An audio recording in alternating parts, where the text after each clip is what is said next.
तर तुमचेही केस गळतात का? केस गळणे ही एक सामान्य गोष्ट झालेली आहे, पण जर केस खूप जास्त प्रमाणामध्ये गळत असतील तर नक्कीच हा प्रॉब्लेम होऊ शकतो.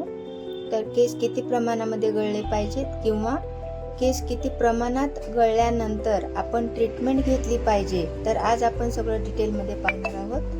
तर चला पाहूया. तर हॅलो फ्रेंड्स, मी डॉक्टर सारिका. तर केस गळतीचे वेगवेगळे कारणे आहेत. तर सगळ्यात पहिलं कारण आपण पाहिलं तर न्यूट्रिशनल डेफिशियन्सी. जी व्यक्ती व्यवस्थितपणे स्वतःचा आहार ठेवत नाही अशामध्ये केस गळती होऊ शकते. त्याबरोबरच काही मेडिकल कंडिशन्स असतात, म्हणजे कॅन्सरच्या पेशंटमध्ये केस गळती किंवा केस जाऊ शकतात. आर्थरायटिस, त्याबरोबरच जे लोक रेडिएशन घेतात अशा लोकांमध्ये, मेडिकल कंडिशनमध्ये जर स्काल्प इन्फेक्शन असेल किंवा केसांना इन्फेक्शन झालेलं असेल तर अशा वेळी सुद्धा केस गळती होऊ शकते.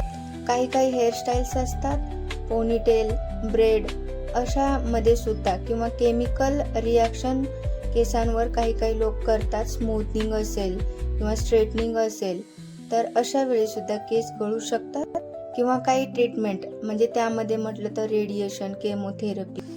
तर यामध्ये आपण काय करू शकतो, तर सगळ्यात पहिलं आपलं न्यूट्रिशनल डेफिशियन्सी आपल्याला कव्हर करायची आहे. आपला आहार हा व्यवस्थित ठेवायचा आहे.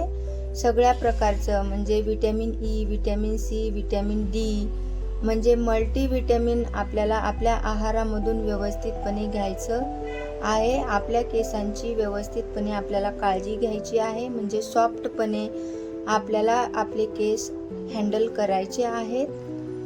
आठवड्यातून 2 ते 3 वेळा केस वॉश करायचे आहेत लेडीजमध्ये. त्याबरोबरच स्ट्रेस सुद्धा मॅनेज करायचा आहे. स्ट्रेसमुळे बरेचसे आजार उद्भवतात. तर स्ट्रेस मॅनेज करण्यासाठी तुम्ही योगा पण करू शकता, डेली रुटीनमध्ये वॉकिंग सुद्धा करू शकता. तर आता काही सर्टन मेडिसिन्स आहेत होमिओपॅथीमध्ये, तर आपण त्या कशा घ्यायच्या, तर सगळ्यात पहिलं मेडिसिन आपण पाहिलं तर सेलेनियम 30. तर सेलेनियम आपण घ्यायचं कधी, ज्या वेळेस स्काल्पवरती बरोबर सेंट्रलला पूर्णपणे टक्कल असेल आणि बाजूनी खूप चांगले केस असतील, पण सेंट्रलला इमेज पाहू शकता, जर असं टक्कल पडलेलं असेल तर सेलेनियम 30 आपण 2 थेंब सकाळी, 2 थेंब दुपारी आणि 2 थेंब संध्याकाळी घेऊ शकतो. हे जेंट्समध्ये खूप छान उपयोगी ठरतं हे मेडिसिन. दुसरं मेडिसिन आपण पाहिलं तर जाबोरँडी मदर टिंचर. हे लोकल ॲप्लायसाठी आहे, खूप छान मेडिसिन आहे. ॲलोपेशिया असू द्या किंवा फंगल इन्फेक्शनमुळे जरी गेलेलं असतील केस, तर जाबोरँडी मदर टिंचर खूप छान रोल प्ले करतं. हेअर फॉल सुद्धा कमी करतं आणि हेअर ग्रोथ सुद्धा वाढवतं. विजविडन 30 हे सुद्धा आपल्याला सकाळी 2 थेंब, दुपारी 2 थेंब आणि संध्याकाळी 2 थेंब घ्यायचं आहे. हेअर ग्रोथसाठी छान मेडिसिन आहे. त्याबरोबरच केस खूप दाट होतात.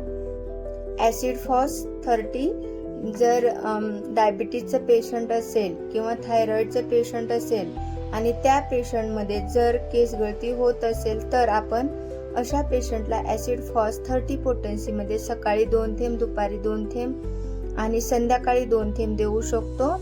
तर हेअर फॉल पूर्णपणे डिक्रीज होऊन जातो. खूप छान रिझल्ट पेशंटला येऊन जातो. फॉस्फरस 30 हे सुद्धा मेडिसिन, जर सिव्हिअर हेअर फॉल असेल, बंचेसमध्ये जर केस गळती होत असेल, तर आपण फॉस्फरस 30 किंवा डायजेशनचे काही व्यक्तींना प्रॉब्लेम असतात, अशा लोकांमध्ये फॉस्फरस 30 आपण देऊ शकतो. नॅट्रोमूर 30, तर हेअर फॉल जर चाइल्ड बर्थ झाल्यानंतर होत असेल त्यावेळी आपण नॅट्रोमूर 30 पोटेन्सीमध्ये देऊ शकतो. जॉबेर हेअर ड्रॉप सुद्धा खूप छान आहे. प्रत्येक व्यक्ती हा ड्रॉप वापरू शकतं, म्हणजे लहान बच्चू, महिला आणि जेंट्स. जाबोरँडी मदर टिंचर जसं तुम्हाला सांगितलंच आहे, लोकल ॲप्लाय आपण करू शकतो. ॲलोपेशिया एरेक्टा असू द्या किंवा ॲटोइम्युनी डिसिजेसमुळे जर झालेलं असेल, थायरॉइडमुळं, डायबिटीजमुळं जरी हेअरफॉल झालेला असेल, तर आपण जाबोरँडी मदर टिंचर खूप छान प्रकारे रोल प्ले करतं. R89 ड्रॉप सुद्धा आहे. तर यामध्ये 20 थेंब सकाळी, 20 दुपारी आणि 20 संध्याकाळी आपण घेऊ शकतो. तर खूप छान रिझल्ट पेशंटला येतो. तुम्ही ट्राय करू शकता. तर असेच वेगवेगळे व्हिडिओज वेगवेगळ्या आजारांवरील होमिओपॅथिक ट्रीटमेंट तुम्हाला पाहायची असेल तर नक्कीच माझ्या चॅनलला सबस्क्राईब करा.